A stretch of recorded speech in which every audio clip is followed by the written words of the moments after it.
So I have something to share with you that's a little interesting and kind of a nifty little trick you can use.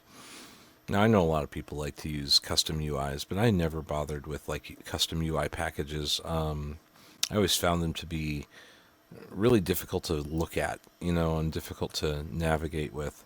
I just like the standard Blizzard UI, and there's no reason why you should ever have to worry about using any other UI other than that. Now, as you can see, I have my bar number 1 here, and I use A and Q actually to cycle between my bars. There's my trap launcher, and so like there's a frost trap or a freeze trap. Here's that, and here's a binding shot. So I can hit the numbers with my hand, and with my left hand, and then click on the field with my right for those. I actually forgot I needed to pull out my counter shot again and put it here. Anyway, so like if I'm needing to counter something, I just hit A3, and A again brings me back here.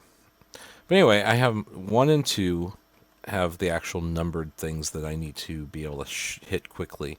But I found that there were other things that were on long cooldowns, but I didn't use very often, that I wanted to be able to use very often. It's these first 6 things up here.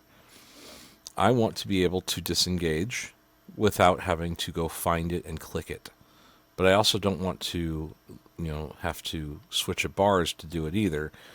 And then be like, okay, which one was it? 5? Okay.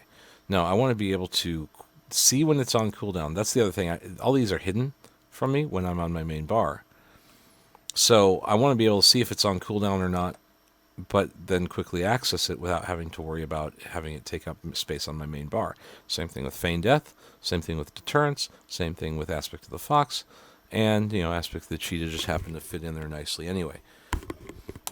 Same thing with Dire Beast when I'm using my that talent. Oops. I have to switch back to it, but so I have that talent there. I want to be able to use it, but I don't want it to take up a spot on my main shots bar. So what do? Well, here's what I did. I made macros. So like, for example, kill shot. My kill shot macro, as you can see. Show tooltip, kill shot. Then cast nomod, kill shot. That's square brackets around nomod. But cast, if mod is the alt key, if I'm using the mod alt key, then I will use disengage, right? And I, of course, clear my error frame. That's that red frame that's like right above your character that shows like, you can't cast that yet, you can't cast that yet, you can't cast that yet. So that's really annoying, So anyway, I basically made a kill shot macro that if I'm holding alt, will disengage me. So here's one. I press 1. You can see it kind of blink in there. Now alt 1. There's my disengage. And you see how it went on cooldown. So I'm going to select the training dummy here, right? I'm going to hit 2. I'm in combat. Alt 2. I feign death. 3. There's a steady shot. Alt 3. Does my Dire Beast. 4. Right? I do a Chimera shot. Alt 4. Deterrence. Here's Alt 5.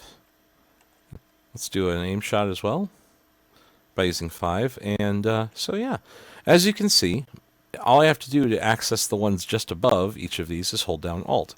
And I did that by doing nothing but more than just using mods in my macros. So I can see the cooldowns, but since they're not used as often, I can just, keep them off my main bars. So that's a nifty little trick that I did. The other thing, I macroed into things like Chimera Shot. Here's the Chimera Shot one. Use 13, use 14. Those are your trinkets.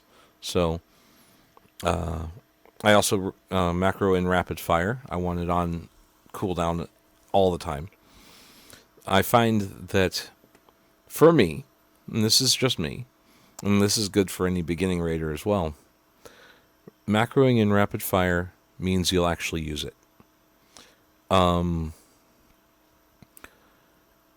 There are some people out there, and especially the highest, mythic raiders, that will say, "No, you don't want to do that. You want to save rapid fire for when you need it, and for the burn phases, and for those important parts where blah blah blah." Yeah, you do. But I've found that when you have cooldowns like rapid fire, it has a 2-minute cooldown. You spend so much time wondering about it and worrying about it, and is this the best time for it? Is this the best time for it? That you'll actually go a full 2 or 3 minutes waiting to use it for that optimum time, when you could have used it one time already and it would already be off of cooldown again.